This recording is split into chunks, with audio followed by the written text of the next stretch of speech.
Well, Chris Popper, I'm joined by Dr. Marc Gousse, who's the superintendent of AOS 91, and Principal Matt Haney here at MDI High School. And we're going to talk about SROs, which are school resource officers.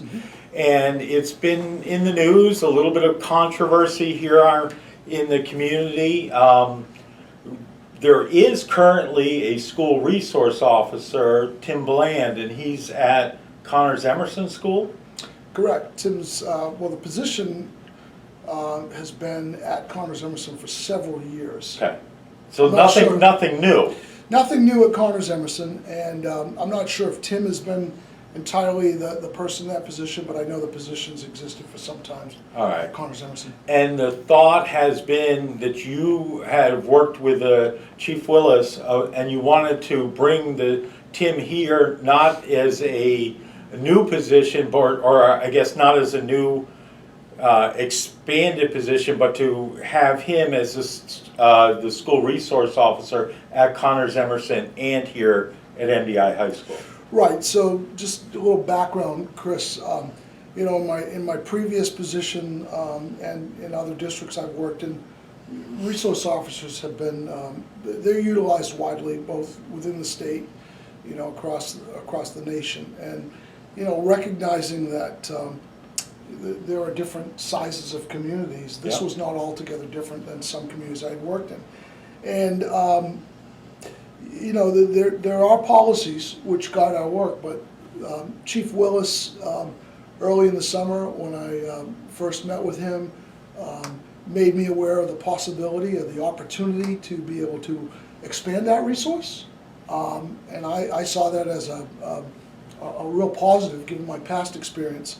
I checked with the administrators of the buildings that we would be doing that with. As you know, Chief Willis oversees Bar Harbor and Mount Desert. Right. So this potentially gave us the opportunity to expand to the high school and to Mount Desert Elementary. So on a very limited basis, Mount Desert Elementary, but yeah, after Matthew was able to, our high school principal was able to check with his leadership team and see how they felt about it, we wanted to move forward with a trial on that. All right. And Matthew. Yes. I know, it's we're so formal. I know. And then I had to look to make sure it was you. And then, so you made an arrangement with Chief Willis, and then all of a sudden it kind of, not that it got out, but it was in the paper, and all of a sudden there was a big hub to do. Let's back up a little bit. I don't want anybody. There was an existing memorandum of understanding with Bar Harbor. Right. That existed. That predated me. Basically, we took that document and basically changed just the piece that said Connors Emerson Bar Harbor to expand to those two schools. Right. I think the piece that probably, you know, hindsight's 20/20, but in my former positions, it was in the superintendent's wheelhouse to do that, you know, and I honestly did not foresee this to be anything less than a positive, and that would not be positively received. So, you know, I moved ahead, but knowing full well that this isn't anything that if folks are not comfortable, especially students and staff, it's not anything that the superintendent just moves ahead and blindly does.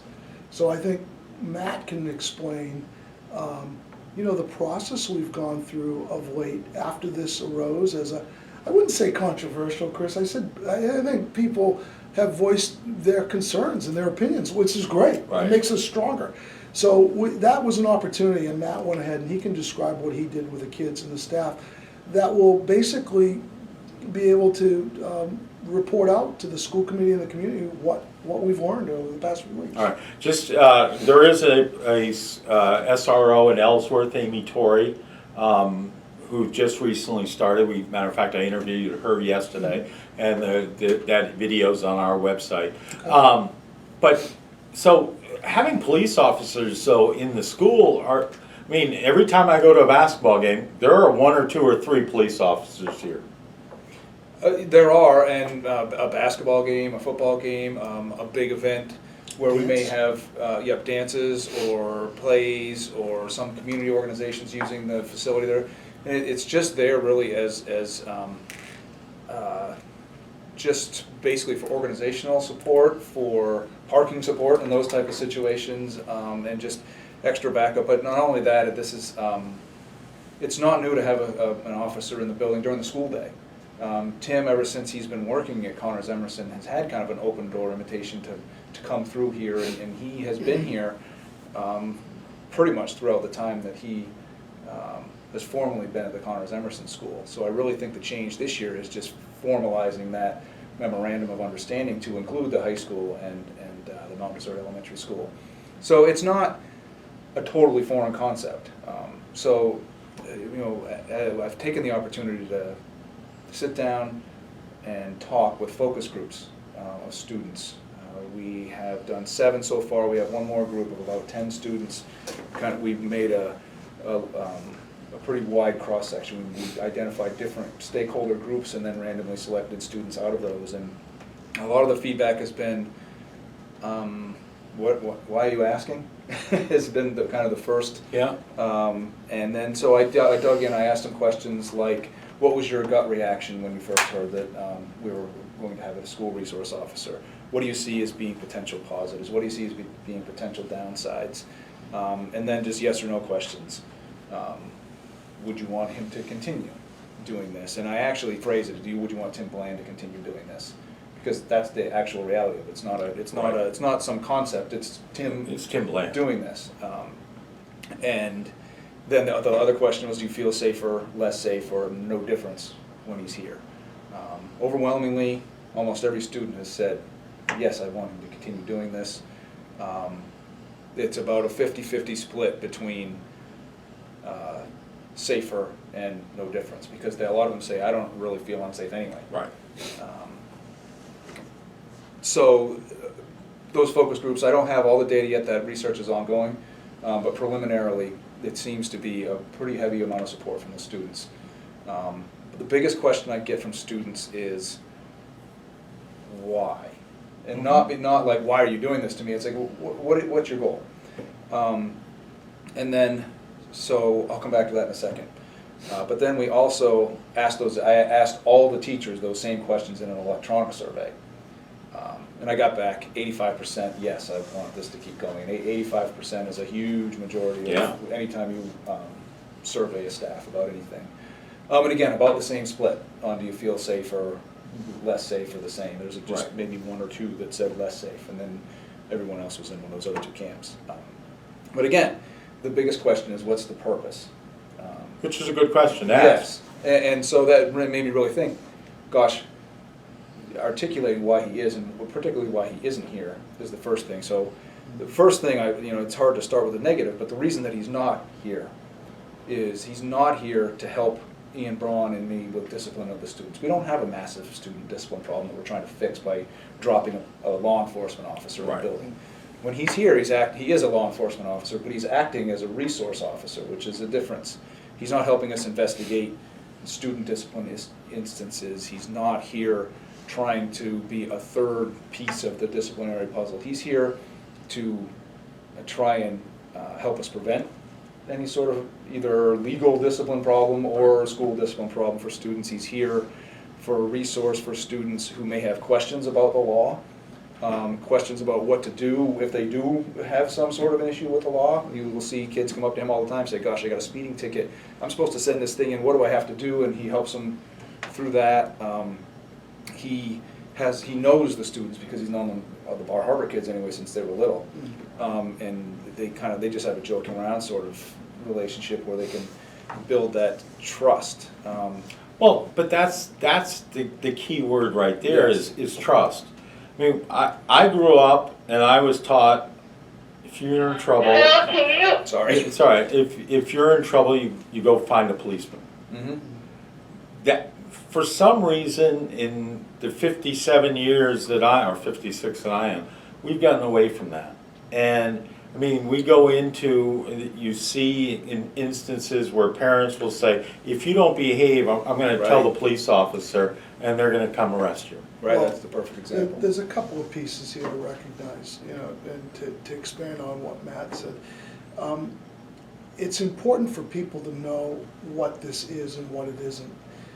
There are people on other side of the aisle that would contend this is a pathway to the juvenile justice system. This is about, we need to be really careful because law enforcement have their place but not in schools. And I would contend that there's some merit to that, but we're not a large urban setting No. dealing with some of the issues in other parts of the country. That's one.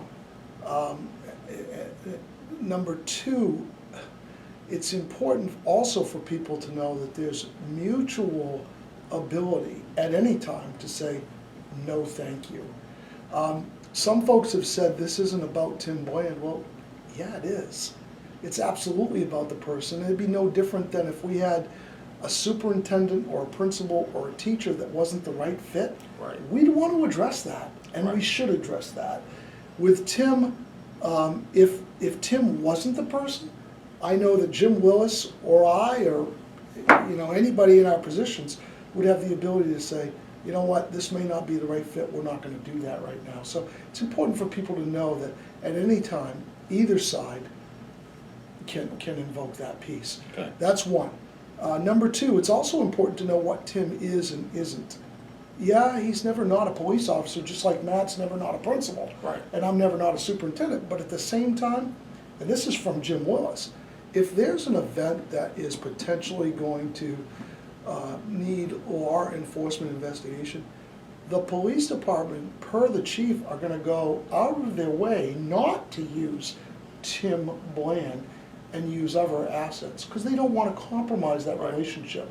So that's important to know, and I've seen it. I wish, Chris, you and others could see the interactions K-12 that he has in the relationships. That really carries the day. It's funny, Matt and I chuckle because there's, not Tim, but there's been use of law enforcement in another school where the police are working for a kid who has some challenges to get that kid back into school. Right. So, we see this as a positive. Well, and I mean, when you look at it, you send quite a few kids to HCTC. We do. HCTC has a very strong law enforcement program. A matter of fact, Molly Carroll went into the Skills USA representing HCTC in law enforcement from MDI High School. So, I mean, this is a path, and having a police officer here like that also can be a mentoring factor as well. And he does. Those kids will come and talk to him specifically about their program. Just back to another point you said, now more than ever, I believe, as educators, it is most important to solidify positive relationships with public safety, not just police, fire, park rangers, to solidify the relationships so that kids know this is a positive thing. And some of the things that are going on in our country and the world have caused some tensions. Well, we need to recognize that, but also recognize that it is a positive, and we want to keep those relationships positive. Okay, so where is everything? What's the status of everything as of today? So the status as of today is we are having a school committee discussion at the high school about this topic. I think you'll see, and I don't want to speak for Chief Willis, but I think you'll see Chief Willis come in and give his perspective, which he will be there. Certainly the superintendent will provide his perspective. But I think the most important piece to this is for our high school principal to share what he has learned over the last few weeks from the students, from the staff, and report. And my hope, and I say this with all due respect, is that the board listens to that, hears that information, allows us to proceed, and allows us to come back and report back later this spring or in the fall, how is this going? Because, we don't know what we don't know. Right. The feedback has been important. It's caused us to take a step back and say, okay, we want to look at that perspective, but sharing information. And so, you know, again, I will defer certainly to the board chair for the high school, but that is the approach that we will respectfully recommend. Okay.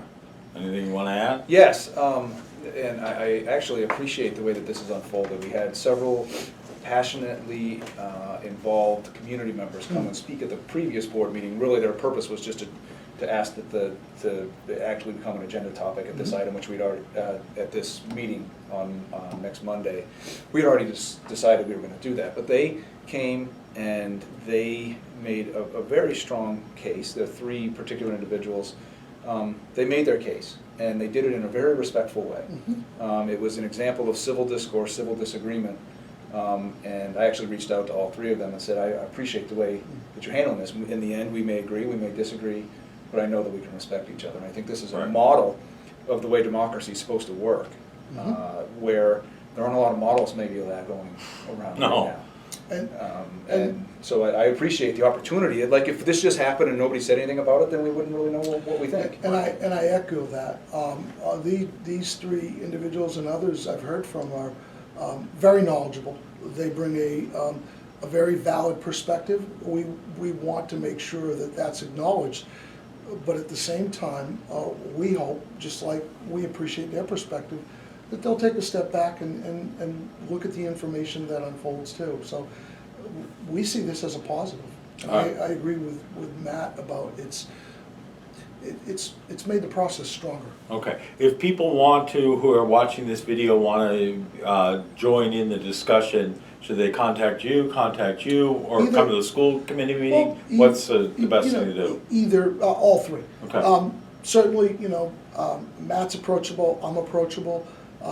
There is a meeting on the 13th at 7 p.m. here at the high school, and you know, and it's always a public meeting. Anybody's welcome, but but sometimes people aren't comfortable doing the public piece, and so whether it's email, phone discussion, informal, you know, and we've had a number of contacts that way, and we would welcome that. And even after that meeting, wherever that does go, that or any other issue, please feel free to come contact us. Okay. Yeah, the more the better at any of these meetings. I mean, as an example, we're also voting on the approval of the budget at this meeting on Monday night, which is obviously a major importance to the community. Okay. Perfect. All right. Thank you, gentlemen. Thank you, Chris. Thanks for watching this video. Check out all the other videos we have on the WDEA YouTube channel.